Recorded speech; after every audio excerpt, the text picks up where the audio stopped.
Muy lindo. Bueno, esta moneda la conocen porque es la moneda que es el logo de nuestro canal y la moneda, digamos, emblemática de este seminario, ¿no? Que es el florín de Nordlingen.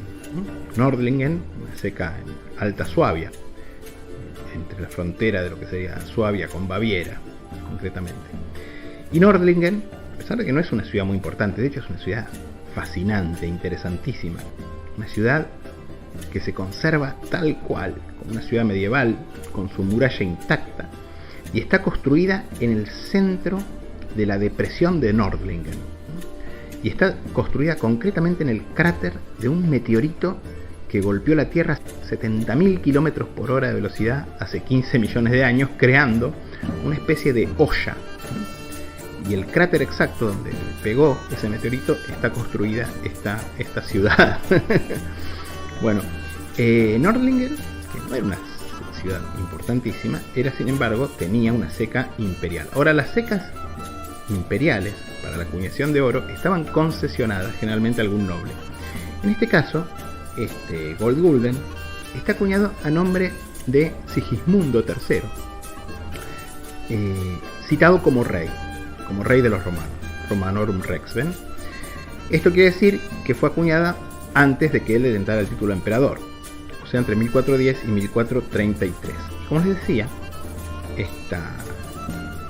les decía, las cecas para acuñar Goldgulden estaban concesionadas a algún noble. En este caso, el Fundinhaber, el administrador de la ceca, el concesionario, más concretamente de la ceca, era Konrad von Weinsberg, que fue concesionario de esta ceca entre 1423 y 1431, lo cual nos permite acotar un poco más la fecha de acuñación. De hecho, como estas monedas tienen todas marcas de control que pueden ver debajo entre los pies de Juan el Bautista, que aparece acá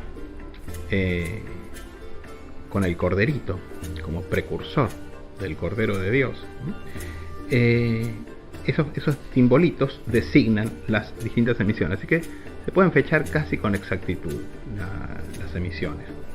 De hecho, esta es una emisión bastante rara. Esta moneda también se la compró el coleccionista luxemburgués.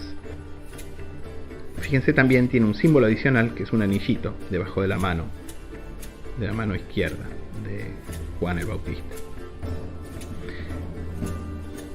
Y una diferencia interesante entre los Goldgulden imperiales y los que no eran imperiales es lo que se llama la Reichsapfel, la manzana imperial, que en realidad es una forma de referirse al orbe imperial que aparece en el centro del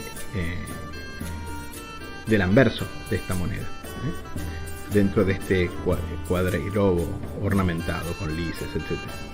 Que concretamente era una forma de distinguir en esta época lo que era el Goldgulden imperial de las versiones locales, renanas y, sobre todo, más que nada, y de las monedas extraoficiales, digamos, de las monedas que no estaban acuñadas en una ceca imperial. De hecho, era delito acuñar con la tipología imperial sin tener, de hecho estaba prohibido acuñar oro sin tener permiso del emperador.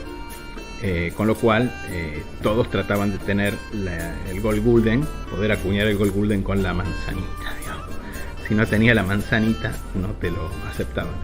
Y de hecho, fíjense que además existen documentos, existen, por ejemplo, este panfleto que